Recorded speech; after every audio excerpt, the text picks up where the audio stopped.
Hello guys, welcome back to another vlog. ಇದು ಬಂದು ನಮ್ಮೂರಿನ ಶಕ್ತಿ ದೇವತೆ, ಗ್ರಾಮ ದೇವತೆ ಹಬ್ಬ, ಗುಜ್ಜಮ್ಮನ ಹಬ್ಬ. ಇದು ಮೇನ್ ಸರ್ಕಲ್ಗೆ ಬಂದಿರೋಂಥದ್ದು. ಕೆರೆಯಿಂದ 5 ಹುಡುಗಿರಿಗೆ ಅಲರ್ಬಿ ಎಲ್ಲ ಒರೆಸ್ಕೊಂಡು ಕರ್ಕೊಂಬರೋಂಥದ್ದು. ಬಾಯಿ ಬೀಗ ಎಲ್ಲ ಹಾಕಿಸ್ಕೊತಾರಲ್ಲ, ಅದನ್ನೆಲ್ಲ ಹಾಕ್ಕೊಂಡು ದೇವ್ರ ಕಾರ್ಯಕ್ಕೆ ಅಂತ ಇರೋಂಥ ಕೆರೆಯಿಂದ ತೊಗೊಂಡು ಬಂದಿರೋಂಥದ್ದು. ದೇವಿಗೆ ನೋಡಿ ಸೀರೆ ಅಲಂಕಾರ, ಇದೆಲ್ಲ ಹರಕೆ ಸೀರೆಗಳು. ಆಮೇಲೆ ಹರಾಜು ಮಾಡ್ತಾರೋ ಇಲ್ವೋ ಗೊತ್ತಿಲ್ಲ. ಟ್ರಾಫಿಕ್ ಎಲ್ಲ ಜಾಮ್ ಆಗಿತ್ತು. ಈ ಸರ್ಕಲ್ಲಿಂದ ಮೇನ್ ರೋಡಿಂದ ಈ ಕಡೆ ಬರೋವರೆಗೂ ಜಾಮ್ ಆಗಿರುತ್ತೆ, ಅಷ್ಟು ಜನ.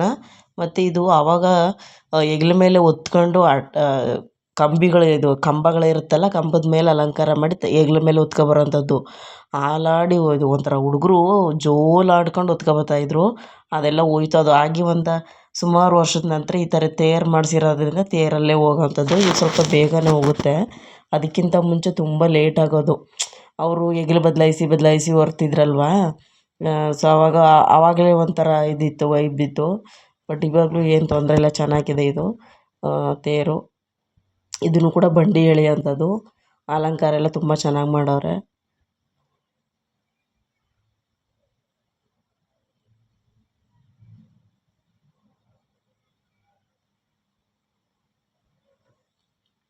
ಆಲ್ಮೋಸ್ಟ್ ಸರ್ಕಲ್ ಬಿಟ್ಟು ಮುಂದೆ ಬಂತು. ತುಂಬಾ ಪವರ್ಫುಲ್ ದೇವರು. ಮಕ್ಕಳ ಭಾಗ್ಯ ಮತ್ತು ತಾಳಿ ಭಾಗ್ಯ ಅಂದರೆ ಮದುವೆ ಆಗದಿರೋರಿಗೆ ತುಂಬ ಹರಕೆ.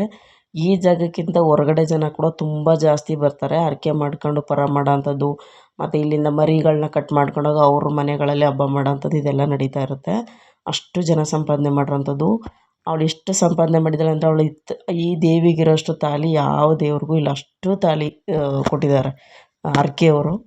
ಸೊ ಆ ರೀತಿ ಆ ಗುಜ್ಜಮ್ಮ ತಾಯಿನ ಬಗ್ಗೆ ಹಾಡು ಹೇಳೋದು ಅದೆಲ್ಲ ಮಾಡ್ತಾಯಿದ್ರು ಹುಡುಗರುಗಳು. ಬಂಡಿ ಎಳೆಯೋಕ್ಕೆ ಅಂತ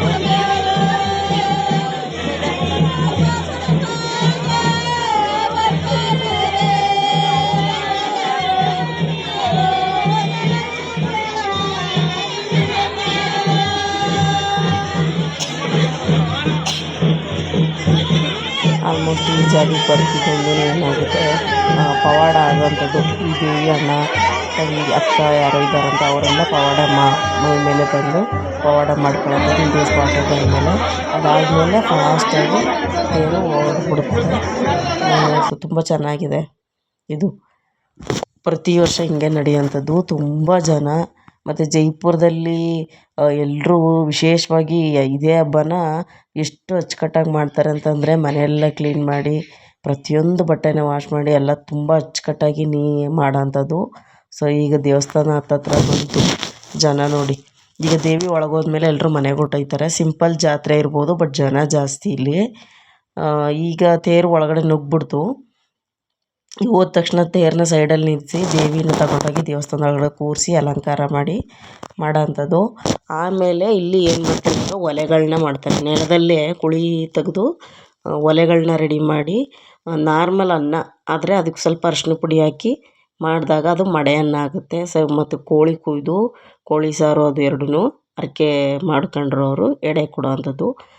ನೈಟೆಲ್ಲ ಆಗುತ್ತೆ. ನೈಟು ಮತ್ತು ಅಣ್ಣ ತಂಗಿಯರೆಲ್ಲ ಬಂದು ಅವರು ಇವಳು ನಾನ್ ವೆಜ್ ತಿಂತಾಳಂತೆ ಓಡೋಗೋದು, ಅವ್ರದ್ದು ಸತ್ತಿಗೆಗಳನ್ನೆಲ್ಲ ಕಿತ್ಕೊಂಡು ಅದೆಲ್ಲ ಇರುತ್ತೆ ಪ್ರೋಗ್ರಾಮು. ಬಟ್ ನಾವು ನೋಡಿಲ್ಲ. ಆದರೆ ನೆಕ್ಸ್ಟ್ ಡೇ ನೈಟು ಇಲ್ಲಿಗೆ ಪೂಜೆಗೆ ಬಂದಿದ್ದೀವಿ ನಾವು. ಡೆಕೋರೇಷನ್ ಎಲ್ಲ ತುಂಬ ಚೆನ್ನಾಗಿತ್ತು. ತುಂಬ ಜನ ಇದ್ದಿದ್ದರಿಂದ ತೋರ್ಸೋಕ್ಕಾಗಲಿಲ್ಲ ಅಲ್ಲಿ ದೇವಸ್ಥಾನದ ಒಳಗಡೆ.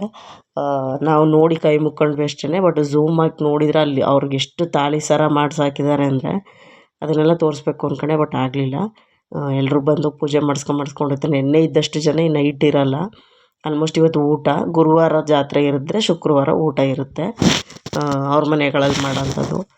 ಸೊ ಪೂಜೆ ಮುಗಿಸ್ಕೊಂಡು ಇದೇ ತೇರು. ಆಗಲೇ ಇದನ್ನ ಮತ್ತೆ ಇದಕ್ಕೆ ಬಿಸಿಲೆಲ್ಲ ಬೀಳ್ದಿರೋ ರೀತಿ ನಿಲ್ಲಿಸ್ಬೇಕಲ್ಲ, ಅದಕ್ಕೆ ಹೂವೆಲ್ಲ ತೆಗಿತಾ ಇದ್ದಾರೆ. ದೇವಿ ಈ ಕುದುರೆ ಸವಾರಿ ಮೇಲೆ ಬರೋವಂಥದ್ದು. ತುಂಬ ಚೆನ್ನಾಗಿದೆ ದೇವಸ್ಥಾನ. ತುಂಬ ಚೆನ್ನಾಗಿ ಇನ್ನೂ ಕೆಲಸ ನಡೀತಾ ಇದೆ. ಇನ್ನು ಸುಮಾರು ಕೆಲಸ ನಡಿಬೇಕು. ಎಲ್ಲ ಸ್ವಲ್ಪ ಪೆಂಡಿಂಗಲ್ಲಿದೆ. ನೋಡಿ ಗುಜ್ಜಮ್ಮ ತಾಯಿ ಡೆಕೋರೇಷನ್ ತುಂಬ ಚೆನ್ನಾಗಿತ್ತು.